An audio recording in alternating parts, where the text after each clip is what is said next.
The Gift of the Magi by O. Henry. $1.87.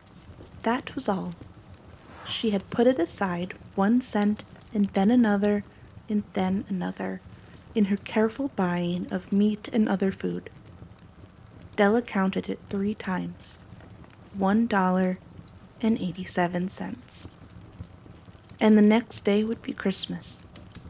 There was nothing to do but fall on the bed and cry, so Della did it. While the lady of the home is slowly growing quieter, we can look at the home. Furnished rooms at a cost of $8 a week. There is little more to say about it. In the hall below was a letter box too small to hold a letter. There was an electric bell, but it could not make a sound. Also, there was a name beside the door. Mr. Jack Dillingham Young. When the name was placed there, Mr. James Dillingham Young was being paid $30 a week. Now, when he was being paid only $20 a week, the name seemed too long and important. It should perhaps have been Mr. James D. Young, but when Mr. James Dillingham Young entered the furnished rooms, his name became very short indeed. Mrs. James Dillingham Young put her arms warmly about him and called him Jim. You have already met her. She is Della. Della finished her crying and cleaned the marks of it from her face. She stood by the window and looked out with no interest. Tomorrow would be Christmas Day, and she had only $1.87 with which to buy Jim a gift. She had put aside as much as she could for months with this result. $20 a week is not much.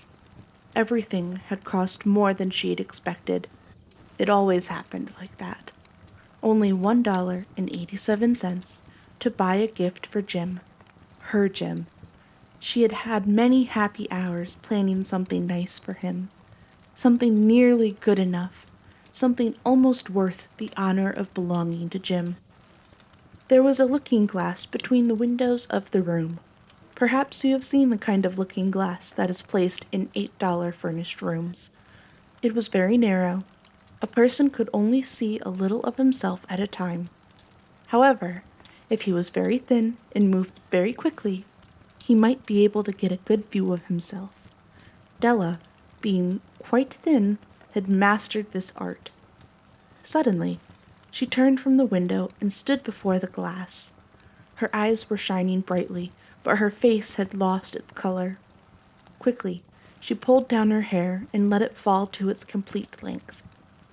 The James Dillingham Youngs were very proud of 2 things which they owned. One was Jim's gold watch. It had once belonged to his father, and long ago it belonged to his father's father. The other thing was Della's hair. If a queen had lived in the rooms near theirs, Della would have washed and dried her hair where the queen could see it. Della knew her hair was more beautiful than any queen's jewels and gifts. If a king had lived in the same house, with all his riches, Jim would have looked at his watch every time they met. Jim knew that no king had anything so valuable. So now, Della's beautiful hair fell about her, shining like a falling stream of brown water. It reached below her knee. It almost made itself into a dress for her, and she put it up on her head again, nervously and quickly. Once she stopped for a moment and stood still while a tear or two ran down her face. She put on her old brown coat. She put on her old brown hat. With the bright light still in her eyes, she moved quickly out the door and down the street. Where she stopped, the sign said, Mrs. Sofronie, hair articles of all kinds. Up to the 2nd floor Della ran, and stopped to get her breath. Mrs. Sofronie, large, too white, cold-eyed, looked at her. Will you buy my hair? Asked Della. I buy hair, said Mrs. Sofronie. Take your hat off and let me look at it. Down fell the brown waterfall.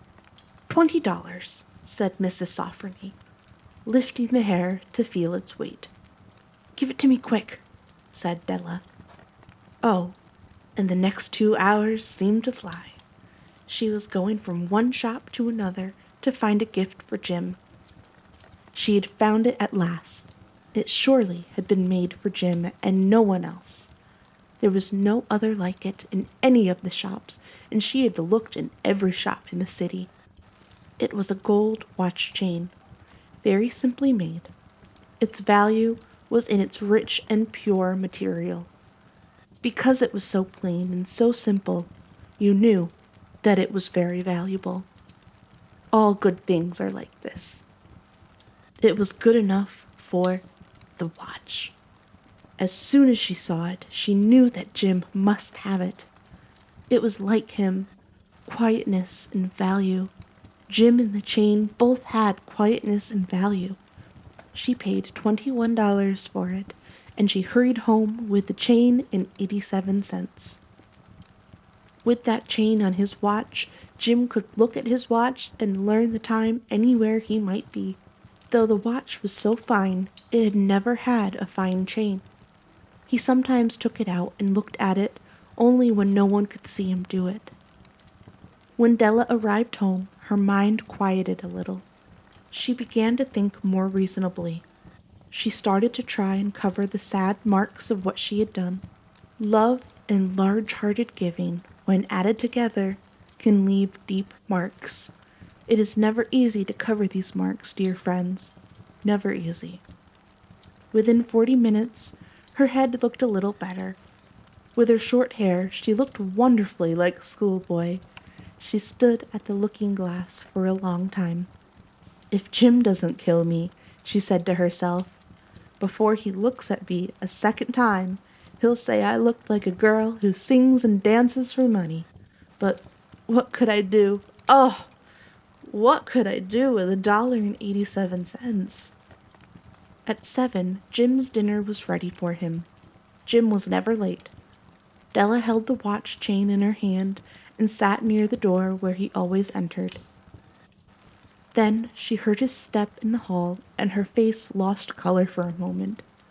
She often said little prayers quietly about simple things every day. And now, she said, please God, make him think that I'm still pretty. The door opened and Jim stepped in. He looked very thin, and he was not smiling. Poor fellow. He was only 22, and with a family to take care of.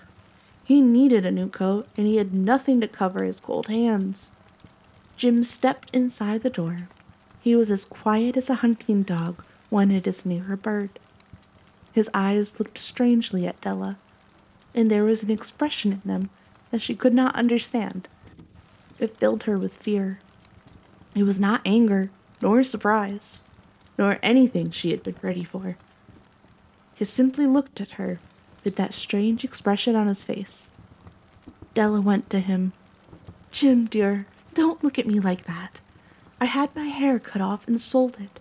I couldn't live through Christmas without giving you a gift. My hair will grow again. You won't care, will you? My hair grows very fast. It's Christmas, Jim. Let's be happy. You don't know what a beautiful, nice gift I got for you. You've cut off your hair? Asked Jim slowly. He seemed to labor to understand what had happened. He seemed to not feel sure he knew. Cut it off and sold it, said Della. Don't you like me now? I'm me, Jim. I'm the same without my hair. Jim looked around the room. You say your hair is gone? You don't have to look for it, said Della. It's sold, I tell you. Sold and gone, too. It's the night before Christmas, boy. Be good to me, because I sold it for you. Maybe the hairs of my head could be counted, she said, but no one could ever count my love for you. Shall we eat dinner, Jim? Jim put his arms around his Della. For 10 seconds, let us look in another direction. $8 a week or $1 million a year, how different are they? Someone may give you an answer, but it will be wrong. The Magi brought valuable gifts, but that was not among them. My meaning will be explained soon. From inside the coat, Jim took something tied in paper. He threw it upon the table. "I want you to understand me, Dell," he said. "Nothing like a haircut could make me love you any less. But if you'll open that, you may know what I felt when I came in." White fingers pulled off the paper, and then a cry of joy, and then it changed to tears. For there lay the combs that Della had seen in the shop window and loved for a long time. Beautiful combs with jewels, perfect for her beautiful hair. She had known they cost too much for her to buy them.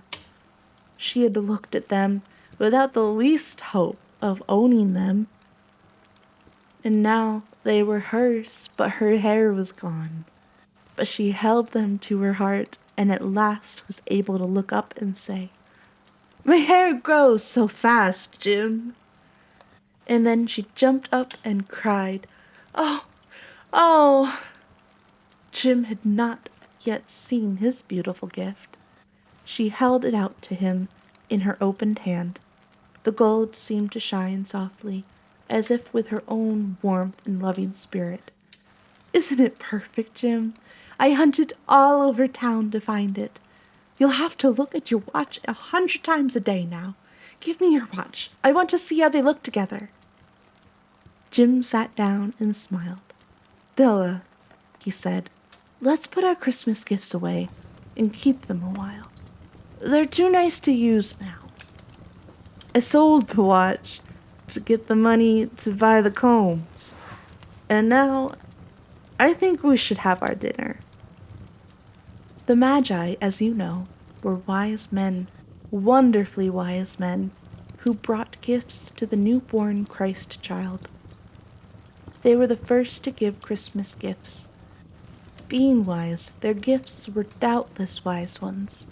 And here, I have told you the story of two children who were not wise. Each sold the most valuable thing he owned in order to buy a gift for the other. But let me speak a last word to the wise of these days. Of all who give gifts, these two were the most wise. Of all who give and receive gifts, such as they are the most wise. Everywhere they are the wise ones. They are the Magi. Thank you for listening.